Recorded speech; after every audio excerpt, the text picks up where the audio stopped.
오늘은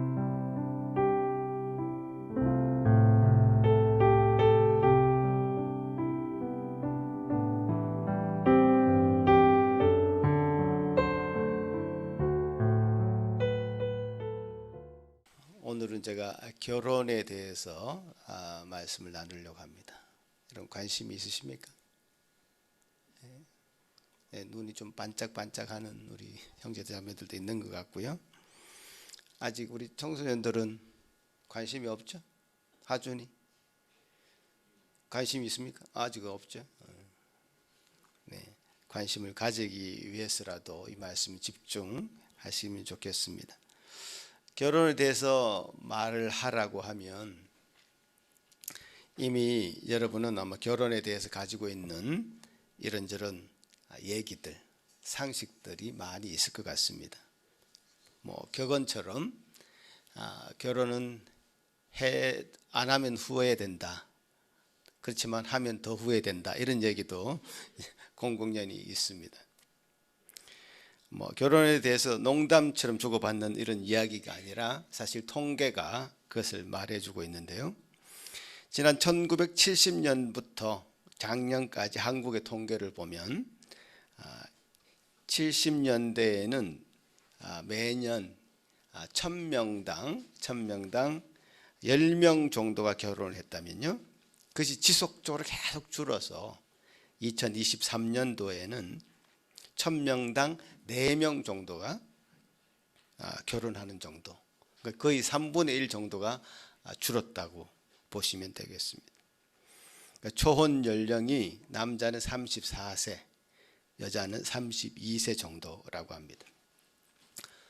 결혼을 잘 안 하려고도 하지만 또 자녀도 낳지 않으려고 합니다.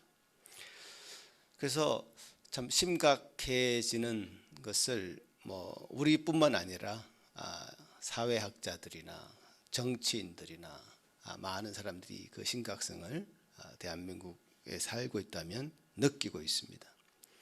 결혼에 대한 올바른 가치관을 정립하지 않으면 대한민국이 소멸할지도 모르겠다. 이런 심각한 생각을 하게 되는 것이죠. 통계가 그것을 또 말해주고 있는데요. 결혼도 안 하고 자녀도 낳지 않으면서 우리나라가 2040년이 되면, 대한민국이 2040년이 되면 주택에 거주할 사람이 이제 줄어들고, 그래서 주택의 10분의 1은 공실이 되는, 비게 되는 그런 일이 생긴다고 합니다. 그때 집을 한 채 마련하면 좋을 것 같습니다만은, 어쨌든 그런 심각한 상황들이 앞으로 펼쳐질 것이라고 하는 것이 그 미래학자들의 이야기입니다. 우리가 앞으로 16년 하면 우리 눈앞에 펼쳐지는 현실이 될 거라는 얘기죠. 물론 이런 사실을 직시하고 정부가 어떤 정책을 펼치느냐에 따라서 달라질 수는 있겠지만 결혼을 하지 않으려고 하는 현 세태와 또 자녀를 낳지 않으려고 하는 이 생각들을 바꾸는 것은 쉽지 않은 과제가 될 것이다. 그런 저는 생각이 듭니다. 이런 상황을 벗어날 수 있는 길을 사실 우리는 찾아야 되고, 그것은 우리가 말씀에 근거해서 우리가 연구하고 또 생각하고 해결책을 강구해 봐야 될 것입니다. 사실 결혼이라는 부분은 성경이 처음 시작 단계에서 창세기에서 결혼에 대한 얘기를 하고요. 또 맨 마지막으로 결혼으로 끝나는, 그야말로 성경은 결혼에 대한 이야기로 이어지는 것이 성경입니다.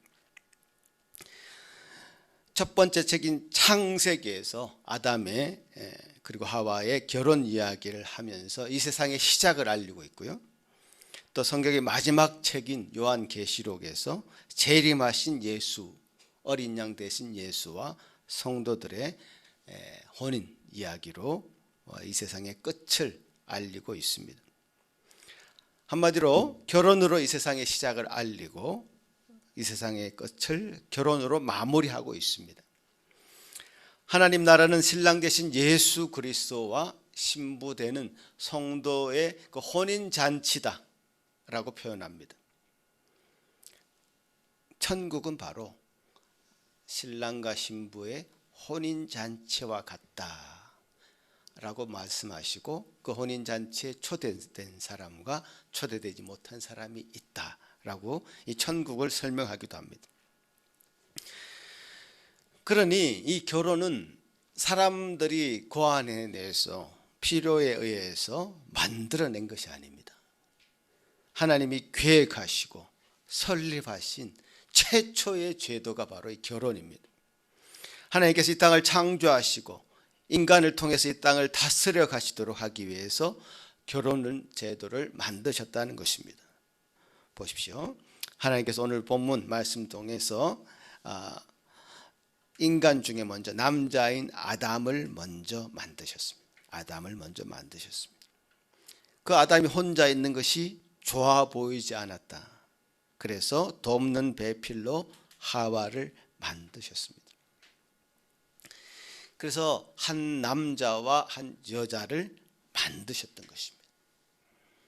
그리고 그 이 남자와 여자는 한 몸을 이루게 된다. 이렇게 설명하고 있습니다. 그리고 이 남녀의 결합을 통해서 또 다른 생명이 태어나게 되는 방식으로 하나님이 결혼 제도를 만드신 것입니다. 하나님이 창조하신 제도입니다. 그래서 한 남자와 한 여자의 결혼을 통해서, 결합을 통해서 생명이 태어나는 이 방식은 하나님께서 만드신 고유의 제도인데, 생명을 낳지 않는 결혼은 결혼이라 할 수 없는 것이죠. 남자와 여자를 왜 만드셨겠습니까?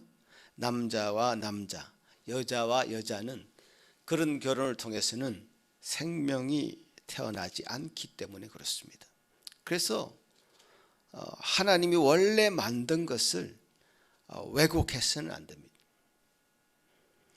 하나님은 그 자체가 생명이시고 또 생명을 잉태하는 방식으로만 결혼을 허락하신 것이죠. 그래서 생명 없는 결혼은 결혼이 아닙니다. 인간이 하나님의 결혼 방식을 왜곡시켜서는 안 됩니다. 그런 왜곡된 방식으로 우리 인간들은 자기 멋대로 살고 싶어 하겠죠.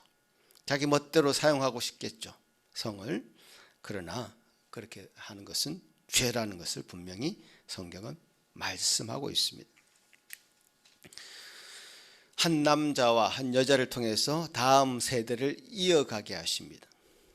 그래서 인류는 태초부터 지금까지 존재하고 있는 것입니다. 그런 생명의 태어남이 없이 어떻게 우리가 인류가 존속할 수 있었겠습니까?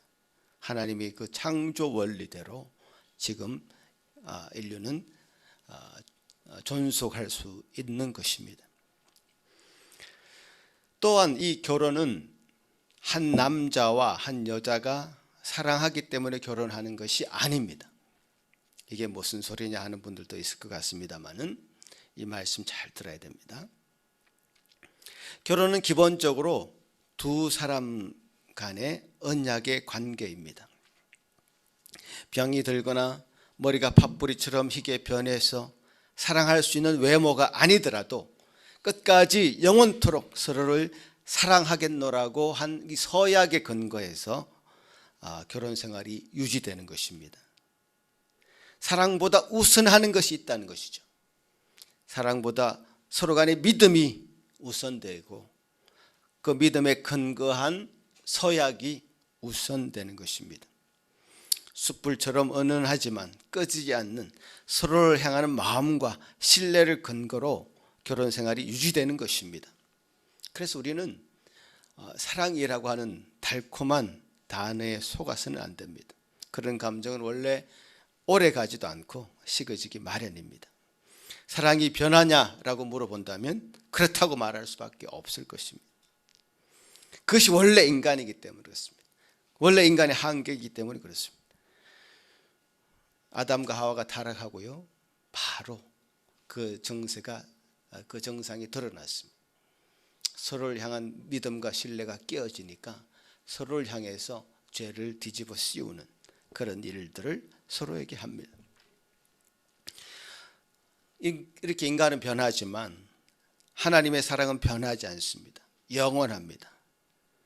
하나님은 영원토록 그 사랑이 변하지 않는 사랑을 가지고 계신 분이십니다. 그러나 인간은 그렇지 않습니다.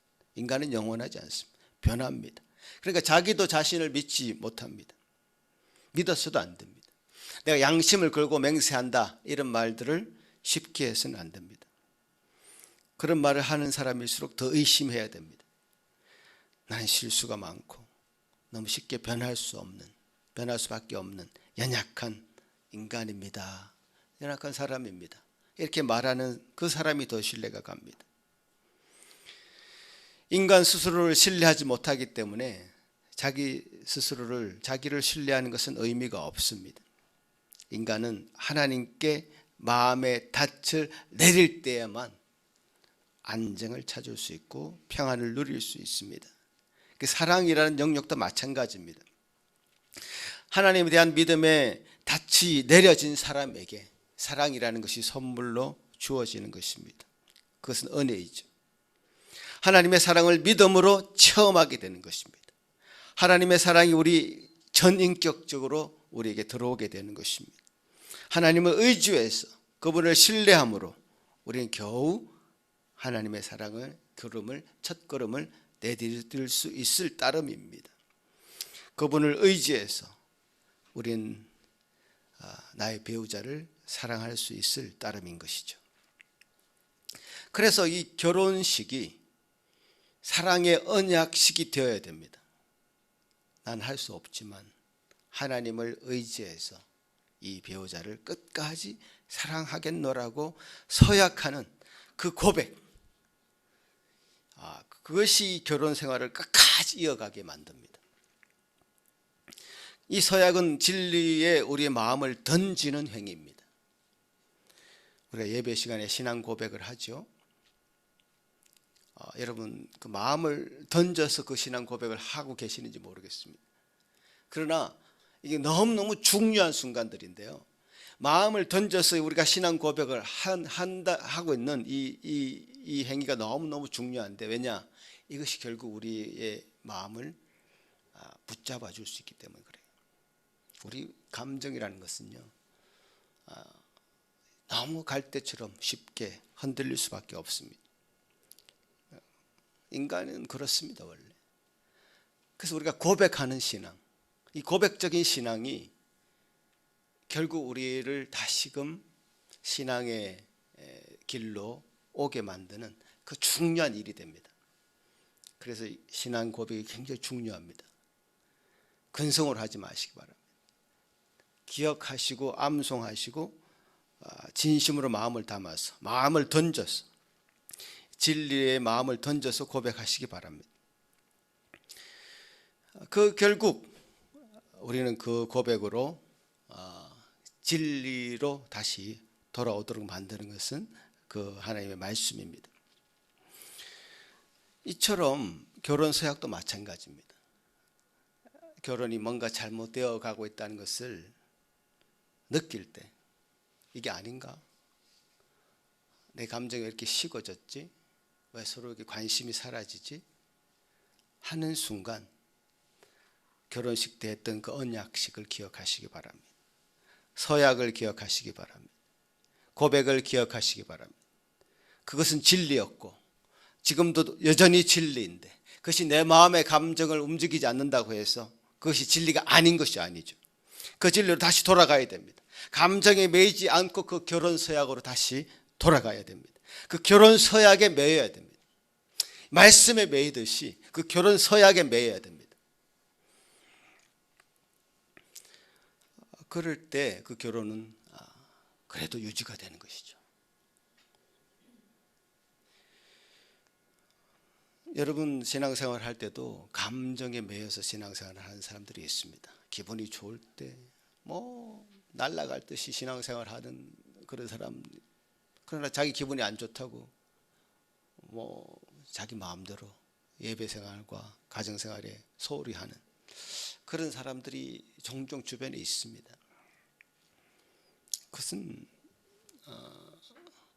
우리 감정에 이끌리는 감정에 이끌리는 신앙생활이죠. 아니죠. 우리 고백에 이끌리는, 말씀에 이끌리는, 진리에 이끌리는 신앙생활을 해야 될 것입니다. 오늘 본문 말씀은 또 이렇게 얘기합니다. 남자가 부모를 떠나 그의 아내와 합하여 한 몸을 이루라, 이렇게 얘기합니다.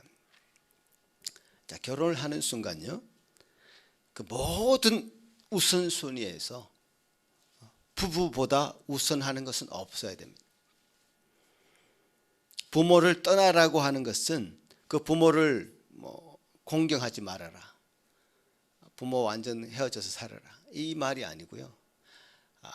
심리적으로, 재정적으로, 정신적으로 모든 영역에서 부모로부터 독립해라. 그리고 그 부부가 온전히 하나를 이루어 가라 라는 뜻입니다. 부모를 떠나는 거 참 어렵습니다, 여러분. 쉽지 않습니다. 부모도 자식을 놓아주는 거 쉽지 않고요. 자식도 부모를 떠나는 거 어렵습니다. 마치 캥거루가 자기 새끼를 이렇게 베고 평생 새끼를 안고 살아가듯이, 그래서 그런 사람들 캥거루족이라고 그렇게 얘기하죠. 부모의 그 그늘에서 살고 싶어하는 그런 마음들이 자녀에게 있을 수도 있습니다. 더더욱 지금 결혼하지 않으려 하고 독립하기 쉽지 않은 그런 사회적인 환경 가운데는 더 그럴 수 있죠. 그러나 모든 부모를 떠나서 한 남자와 한 여자가 한 몸이 되고, 그래서 온전히 그 부부보다 우선하는 것이 우선순위가 되는 것은 어떤 부모도 어떤 형제자매도 있어서는 안 된다는 것입니다. 부부보다 그 부모의 영향을 받는다면, 형제자매의 영향을 받는다면 그 결혼생활은 정상적이가 될 수가 없습니다. 정상이 될 수가 없습니다. 내가 그런 분들을 몇 가정 내가 여기서 만난 적이 있는 것 같아요. 형제자매의 영향을 많이 받아가지고 부부생활이 힘들어지는, 그 형제자매들과 하고 같이 지내는 것이 너무 그리워서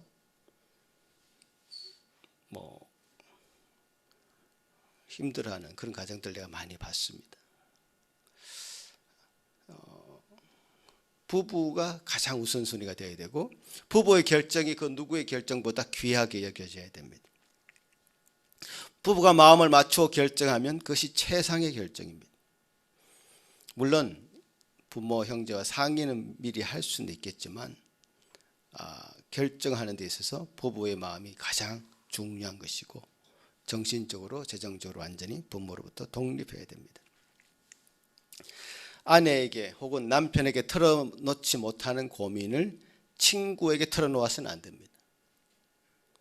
친구가 아무리 친하다 할지라도 그래서는 안 됩니다. 제가 어떤 드라마에서 자기가 죽을 병이 걸린 것을 아내에게 숨기는 남자가 있었습니다. 그 남자의 마음은 이 아내가 너무 충격을 받을까 봐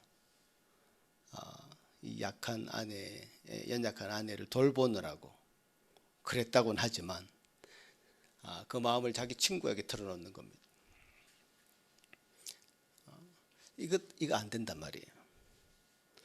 그 사람의 마음이 조금은 이해는 됩니다. 그렇게 하려고 했던 마음 이해는 되나 결혼 서약을 한 관계라면 흰머리가 파뿌리 될 때까지 병들거나 힘들거나 어떤 고난이 있더라도 함께 하기로 약속했기 때문에 어떤 일이 있더라도 가장 우선적으로 부부에게 그 사정을 털어놓아야 됩니다. 결혼 서약에 근거하지 않은 결혼 생활은 그와 같이 될 수 있으나, 결혼 서약에 근거했다면 서로에게 먼저 마음을 열고 모든 어려움과 고민과 갈등과 그런 아픔을 털어놓을 수 있는 그런 부부, 가장 친한 친구, 가장 친한 우정을 나눌 수 있는 친구가 부부여야 된다. 그리고 어려서부터 부모의 지배 아래 살아온 사람들은 더더욱 부부관계에서 부모가 개입할 가능성이 많습니다. 그래서 결혼할 때는 부모를 떠날 준비를 해야 되고요. 이 세상에 누구보다 배우자와 가장 친밀하고 가장 가까운 친구이며 연인이 되어야 되고요. 결혼은 이 모든 것을 포함하는 약속입니다. 결혼 서약할 때 이런 것을 포함하고 약속을 한 겁니다, 서로. 그러므로 그런 마음이 만일 없다면 결혼해서는 안 됩니다. 단호하게 생각을 해보셔야 됩니다. 그래서 서로 결혼하기로 한 배우자가 있다면 이 마음을 분명히 확인하셔야 돼요. 내가 가장 우선순위인가? 그래서 분명히 확인하고 결혼에 준비를 해야 될 것입니다.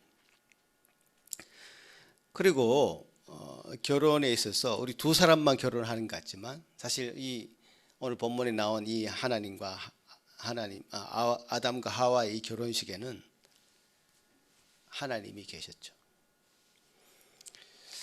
결혼은 이 하나님의 이 삼위일체의 그 연합의 모델을 보여주는 아주 중요한 모델입니다, 여러분. 성부, 성자, 성령 하나님이 삼위로 존재하시지만 본질적으로 동일합니다. 삼위로 계시는데 성부, 성자, 성령 삼위로 계시는데 어떻게 본질적으로 동일할 수 있느냐? 그 안에는 완전한 사랑과 완전한 교제가 있습니다. 본질적으로 동일하시지만 개별적인 인격을 가지고 계십니다. 그 사랑으로 온전히 하나 되는 그 연합, 이 삼위일체의 특성이고 하나님의 본성이죠. 그래서 우리가 부부라는 것은 서로 다른 인격을 가지고 태어났고 자랐죠. 이 결혼이란 연합을 통해서 하나님의 삼위일체가 어떻게 그렇게 삼위로 계시지만 본질적으로 동일하고 완전한 교제와 연합을 할 수 있는가라는 것을 부부관계를 통해서 보여줘야 됩니다. 제가 많은 부부를 봐왔지만 서로 성격이 같은 부부는 별로 없더라고요. 다 달라. 자라온 배경도 다르고 성격도 다르고 그것이 매력적이었어요. 사실은 서로를 끌리게 하는 요소였습니다. 근데 결혼 생활에 들어가 보면 그게 갈등의 요소가 또 됩니다. 그렇습니다, 여러분. 우리 청소년들 잘 들으세요. 결혼해보면 서로 성격이 다른 것, 습관이 다른 것이 갈등의 요소가 되어서 힘들어지는 그런 고비를 맞이하게 됩니다. 그럴 때 서약을 기억하십시오. 사랑이 변한 건 아닙니다. 사람의 마음이 변한 것이죠. 서약을 기억하시고 또 그 서로의 성격을 감당할 수 있을지 결혼 전에 테스트를 해봐야 됩니다. 성격을 변화시키려고 해서는 안 되고 내가 그 성격을 감당할 수 있을지를 생각해 봐야 돼요. 감당할 수 있을 때 온전한 그 연합의 길로 나아가는 그런 길을 서로가 찾아갈 수 있을 것입니다. 그 결혼에는 우리 두 사람만 있는 것이 아니라 또 하나님이 계십니다. 하나님 부부가 그야말로 삼위일체를 이루죠. 부부만 마음이 맞는다고 해서 결혼 생활이 잘 지속되는 것이 아닙니다. 하나님에 대한 믿음, 이 중심이 될 때 이 부부가 정말 하나님 앞에서 진정한 신자가 될 때, 하나님의 그 사람이 될 때 이 마음이 변하지 않고 삼위일체적인 그런 연합을 이루어가게 됩니다. 그래서 결혼할 때요, 믿음이 없는 불신자와 결혼해서는 안 됩니다. 여러분, 우리가 인생을 살아가는 가치 가운데 하나님을 믿는 신앙보다 더 큰 가치가 어디 있습니까? 우리 인생을 바라보는 관점 중에 우리 인생관 가운데 하나님을 신앙하는 그 신앙보다 더 중요한 가치관이 어디 있습니까? 없어요. 믿지 않는 자와 멍에를 같이 메어서는 안 됩니다. 같이 믿어도 성격이 달라서 힘들고 갈등이 생기는데 가치관이 다르다, 인생관이 다르다, 그걸 맞춰가겠다? 그렇게 시도하는 분들이 있더라고요. 어떤 경우에 있냐면 부부를 그저 경제 공동체, 같이 돈을 벌면 조금 생활이 나아질 것 같아 해서 경제 공동체 느낌으로 부부 결혼을 한다는 하면 뭐 그렇게 가치관이 필요 없습니다. 그냥 파트너가 필요해서 결혼한다. 그것도 뭐 큰 가치관에 뭐 영향을 받지 않습니다. 그러나 우리가 부부라는 것은, 결혼이라는 것은 우리 인생을 던져서 그냥 우리 인생의 어떤 총합체라 얘기할 수 있는 것인데, 그것을 그 가치관도 맞지 않는 그런 사람과 우리의 삶을 나누어서는 안 됩니다. 삼위일체를 기억하십시오. 하나님이 중심에 계시고 두 부부가 이렇게 있어야 됩니다. 그래서 이 삼위일체 가운데 온전한 연합이 있어야지 이 결혼이라는 것도 유지가 되는 겁니다.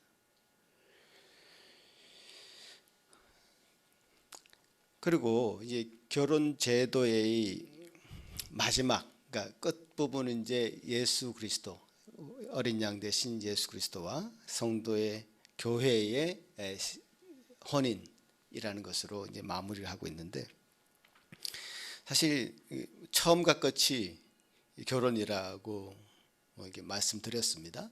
그 중간 중간에 사실 결혼은 굉장히 중요한 의미로 창세기부터 얘기하시죠. 아브라함의 아들 이삭.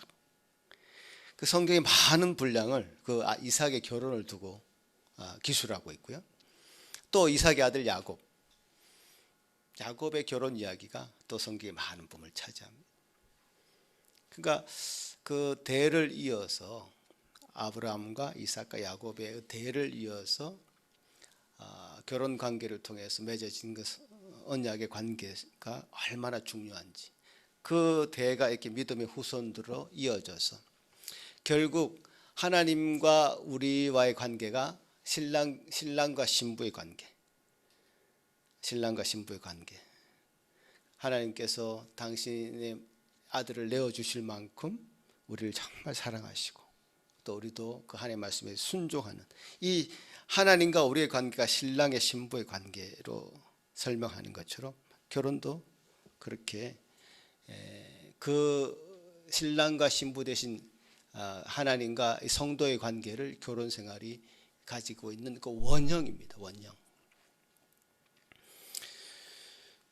그래서 결혼을 통해서 내가 행복하게 산다, 이런 것을 추구한다면요, 그 행복이 늘 뜬구름 잡는 것처럼 느껴질 때가 있습니다. 언제 내가 그 행복은 내게 찾아오는 것일까? 참 허상이다는 생각이 들죠. 그 행복이라는 것은요, 하나님과 우리의 관계가 신랑과 신부처럼 친밀해질 때 저절로 찾아오는 것이죠.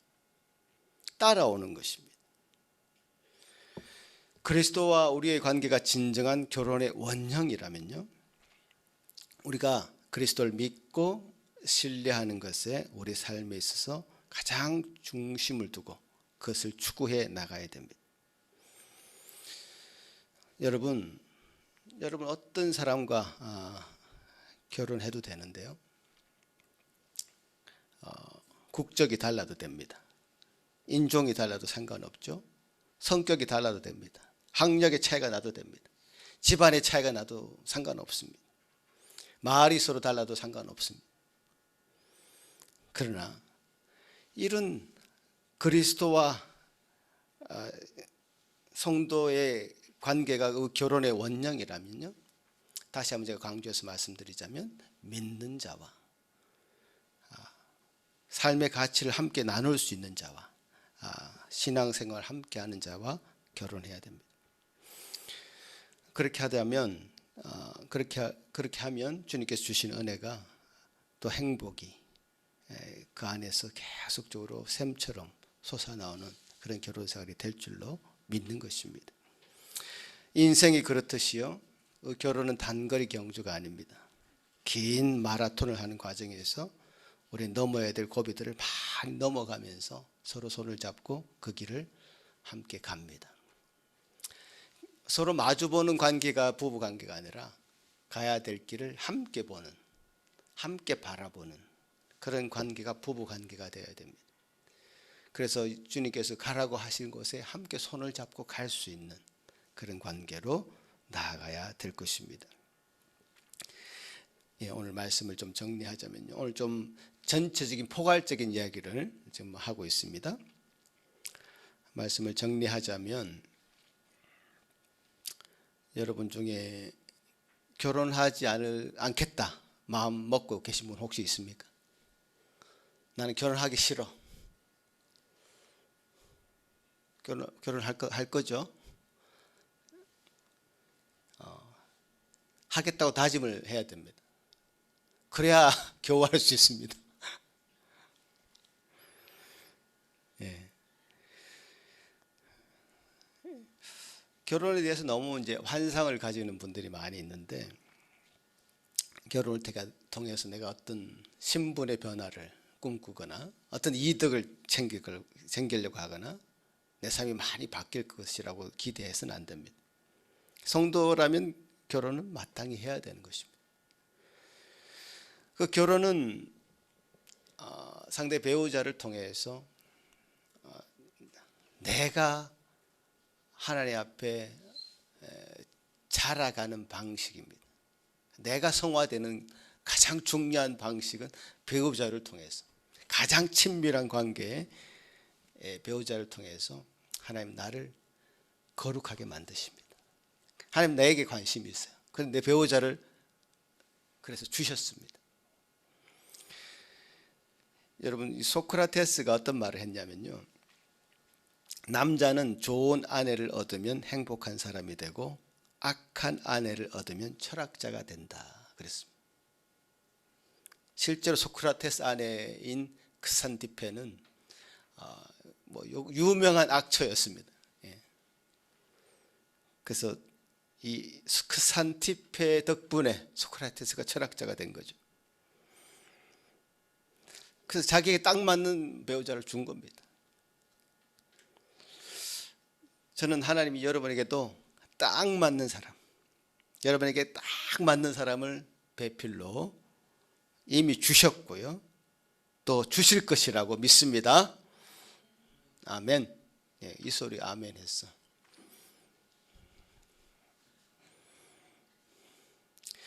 모든 배우자는 우리를 연단하고 단련해서 하나님의 성품을 더 닮아가도록 만드는 역할을 합니다. 그것을 믿으시기 바랍니다. 그것이 우리가 하나님께서 우리를 결혼하게 하시는 이유입니다. 한 사람이 더욱더 믿음 좋은 성도로, 하나님 자녀로 변해가도록 배우자를 통해서 일하십니다. 그것을 믿으시기 바랍니다.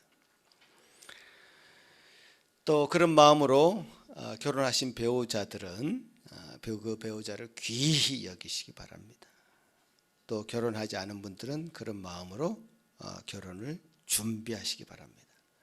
그래서 하나님은 이 모든 인생의 과정을 가운데 합력해서 결국 선을 이루실 분이 하나님이시다. 그것에 대한 믿음을 결코 잊지 말아야 됩니다. 일단 결혼하십시오. 결혼하시고 하나님의 의를 이루십시오. 반드시 하나님은 당신을 통해서, 여러분을 통해서 여러분을 거룩하게 하실 것이고, 그래서 결혼생활을 통해서 영광 받으실 것입니다. 그것이 하나님께서 결혼 제도를 만드신 이유이고 목적이기도 합니다. 같이 한번 기도하겠습니다. 하나님 아버지, 감사합니다. 오늘 참 하나님께서 이 만드신 이 결혼을 통해서 좀 생명이 탄생하고 또 그 생명이 이어져 와서 인류가 존속되어 왔음을 다시 한번 확인합니다. 주님께서 이 만드신 것을 기억하게 하셔서 주님께서 만드신 이 원형들을 왜곡시키려고 하는 많은 시도들,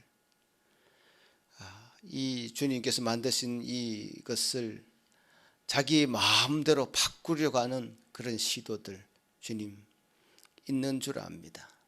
우리 모든 성도들 그것에 마음 빼앗기지 않도록 도우시고 주님 우리에게 주신 말씀에 근거하여